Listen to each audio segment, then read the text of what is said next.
Sir, Agusta Westland मामले को लेकर बीजेपी ने कहा है कि आखिर जो घूस है वो दिया किसको गया था, किसको मिला उसमें? स्पष्ट रूप से हम ये कहना चाहते हैं कि जब हमें मालूम पड़ा कि इस मामले में भ्रष्टाचार है, यूपीए सरकार ने कई कदम उठाए। उन्होंने अगस्ता वेस्टलैंड को ब्लैकलिस्ट किया, उन्होंने गारंटी मनी जब्त की, उन्होंने 3 हेलीकॉप्टर जब्त किए।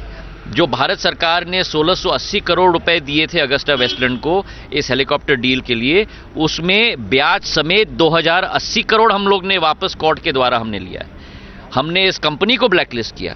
लेकिन जब से ये सरकार आई सरकार के अंदर, तब से अगस्ता वेस्टलैंड के प्रति इतना प्रेम निछावर किया गया कि उनको ब्लैकलिस्ट में से हटाया गया, उनको FIPB का अप्रूवल दिया गया भारत में जॉइंट वेंचर स्थापित करने के लिए, उनको भारत सरकार और भारत देश के 100 नेवल हेलीकॉप्टर डील में शामिल किया गया।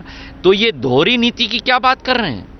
और जहां तक भ्रष्टाचार का मामला है, हम भी चाहते हैं कि जल्द से जल्द यह उजागर हो।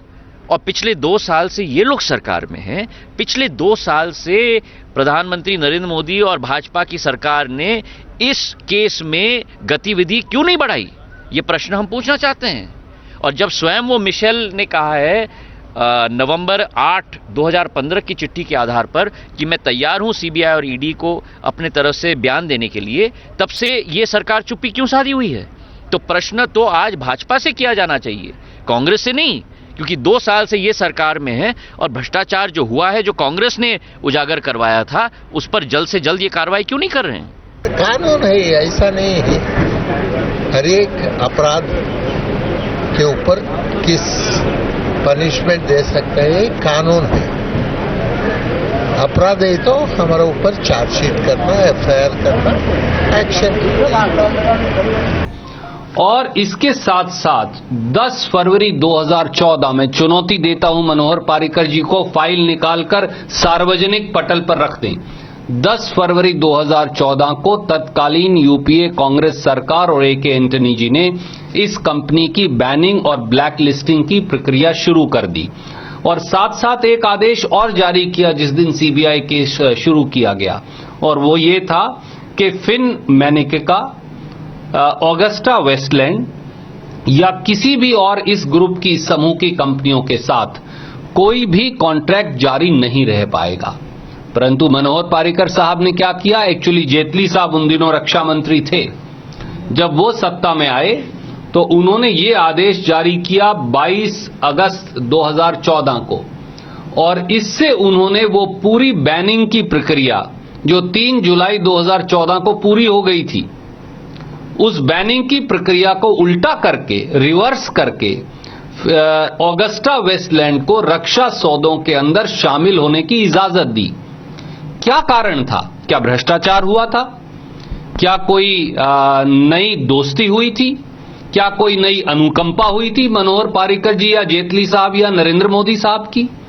क्या कारण था कि एक ऐसी कंपनी जो भ्रष्टाचार में संलिप्त थी, एक ऐसी कंपनी जिसका कॉन्ट्रैक्ट कैंसिल किया गया था, एक ऐसी कंपनी जिसके खिलाफ CBI का मुकदमा दर्ज है, एक ऐसी कंपनी जिसके खिलाफ हमने ब्लैकलिस्टिंग कार्रवाई शुरू की थी, एक ऐसी कंपनी जिसके खिलाफ ब्लैकलिस्टिंग या बैनिंग कार्रवाई पूरी हो गई थी, 1 महीने में 3 जुलाई 2014 को यह प्रक्रिया पूरी होती है, 1 महीने में 22 अगस्त को नया ऑर्डर आप निकाल देते हैं और रक्षा सौदों में उस कंपनी को सम्मिलित होने की इजाजत देते हैं। इसका जवाब तो मोदी जी को देना पड़ेगा, इसका जवाब देने से वो बच नहीं सकते, और शायद यही कारण है कि 2 साल में CBI ने कोई कार्रवाई नहीं की अगस्ता वेस्टलैंड डील के अंदर। इसका मतलब ये कि कांग्रेस पार्टी जो एलिगेशन लगा रही है कि जो प्रधानमंत्री मोदी और इटली के प्रीमियर की जो मुलाकात की बात जो राज्यसभा में प्रतिपक्ष के नेता ने उठाया भी था, वो मुद्दा, और दूसरा बीजेपी ये कह रही है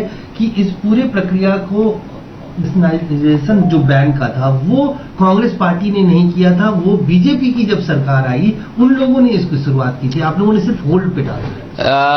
सच बात यह है, भारतीय जनता पार्टी की इस पूरे मामले में पूरी दाल काली है, दाल में काला नहीं। 2 बातें जो वो कहते हैं, उन दोनों बातों का बड़ा सीधा जवाब है। 10 फरवरी 2014 को हमने कंपनी को बैन करने की प्रक्रिया जारी कर दी।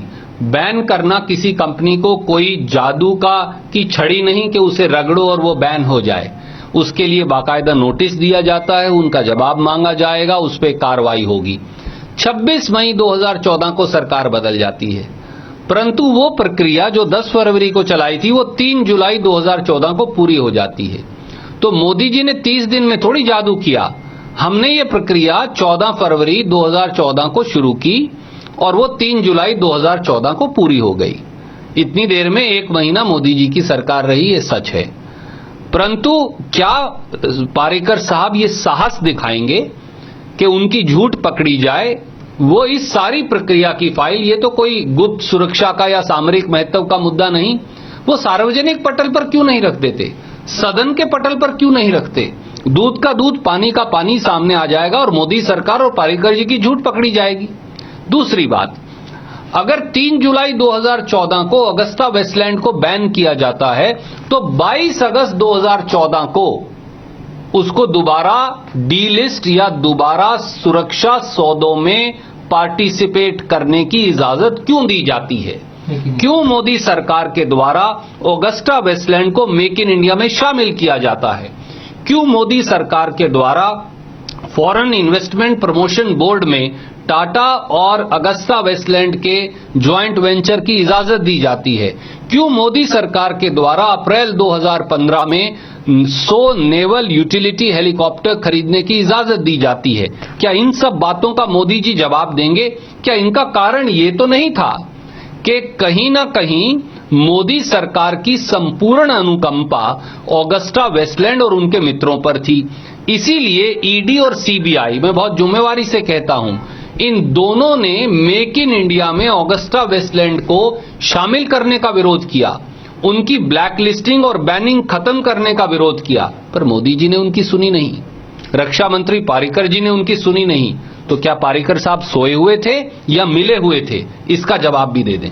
क्या अगस्ता वेस्टलैंड की डीलिस्टिंग का मामला और जो मेरी सनमैन मामले में, उन दोनों के बीच आप कनेक्शन देखते हैं? कोई कॉन्स्पिरेसी? देखिए, मोदी सरकार बहुत कुछ इस पूरे मामले में, अगस्ता वेस्टलैंड मामले में छुपा रही है।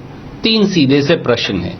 नंबर 1, 2 साल तक आपकी सरकार है, एफआईआर दर्ज हुई 2013 में, सीबीआई की एफआईआर है। मोदी सरकार ने 2 साल में अगस्ता वेस्टलैंड भ्रष्टाचार मामले में कार्रवाई क्यों नहीं की?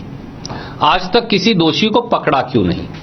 दूसरी बात, अगस्त 2015 में क्रिस्टन माइकल, जो एक अभियुक्त है जिसके बारे में यह आरोप है कि उसने पैसा लिया, वो प्रधानमंत्री नरेंद्र मोदी जी को पत्र लिखता है और पत्र लिखकर यह कहता है कि मैं आने को तैयार हूं इस देश में, और उस पत्र की प्रतिलिपि मेरे पास संयोग से है जो उन्होंने मोदी जी को लिखा, और यह भी कहता है कि मैं इस देश में आने को तैयार हूं, मुझे ईडी और सीबीआई से मेरी जांच करवा ली जाए, ये वो पत्र है।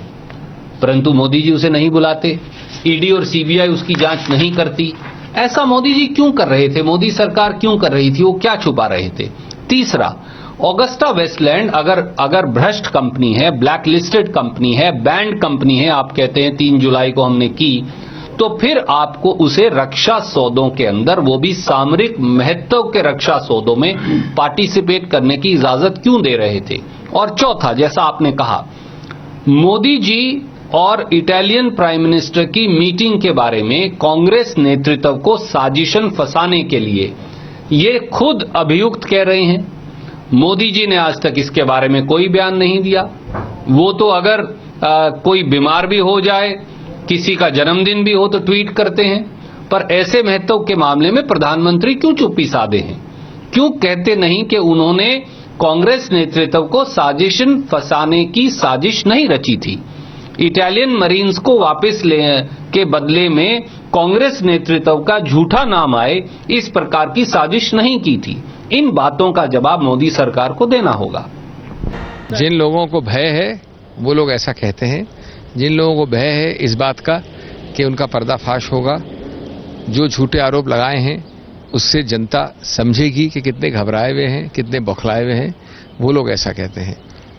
अगर 2 वर्ष 24 महीने में सीबीआई और ईडी के अंतर्गत वो इतना मालूम नहीं कर सके तो क्या निष्क्रिय सरकार है, निकम्मी सरकार है?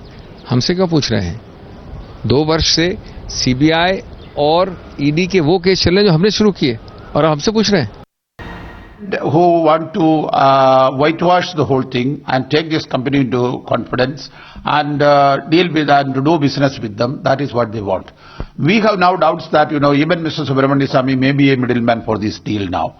Mr. Subramanian Swamy is never taken seriously by anybody. He is always trying to get some publicity.